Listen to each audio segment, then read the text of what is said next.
오늘의 이야기는 도시 환경에 대한 것입니다. 여러분이 살고 있는 도시는 어떤 모습인가요? 어느 날 산책을 하는데 인도 주변에 꽃을 많이 심어놨더군요. 꽃이 예쁘다는 생각은 잠시였고 곧바로 돈 많이 들었겠다는 생각이 들었습니다.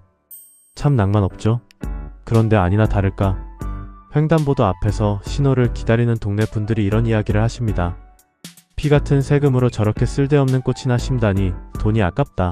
그러게 보도 블록 못 바꾸게 하니까 돈이 남나 보지 뭐. 남는 돈 있으면 나 좀 줬으면 좋겠다. 여러분들은 어떠신가요?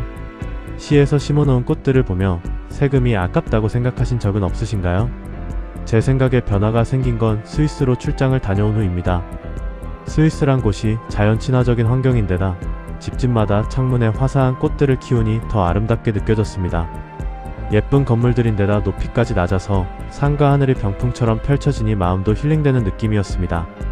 대부분의 관광지에 고도 제한이 왜 있어야 하는지 이해가 되었죠.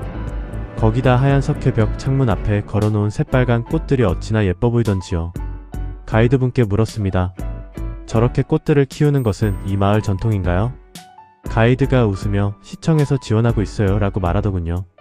도시 곳곳에 꽃을 키우고 화단을 만들면 주민들의 정서 안정에 도움이 되고 범죄율이 낮아지기 때문에 시청에서 투자하는 것이라고 합니다.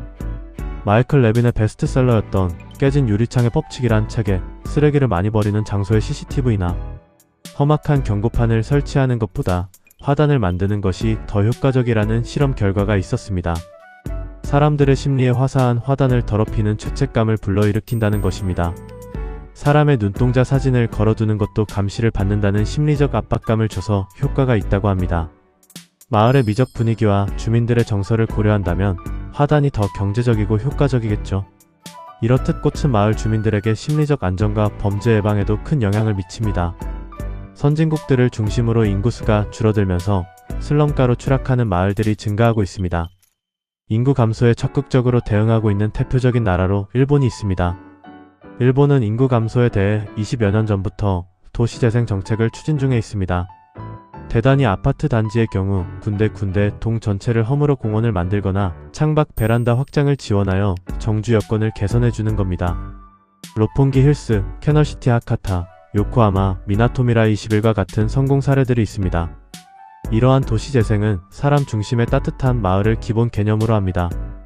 민관 협력을 통해 지역 특성을 살리고 수요자 중심의 개발을 하는 것이 성공의 관건입니다. 경제적 효율이 삶의 질보다 우선하는 시대에 다정한 마을을 지향한다는 건 분명 주민들을 설레게 만드는 정책입니다. 문제는 비용입니다. 현대화, 도시화되면서 어쩔 수 없이 고비용 사회로 전환되면서 동시에 정부 재정 형편이 나빠지니 서민 부담도 증가하고 있습니다. 어디까지 행정 낭비인지 판단하는 것이 쉽지 않습니다. 따라서 의식 있는 주민들이 지자체 정책에 적극 참여해서 같이 고민하고 토론하면서 참여하는 것이 최선이 아닐까 생각해 봅니다.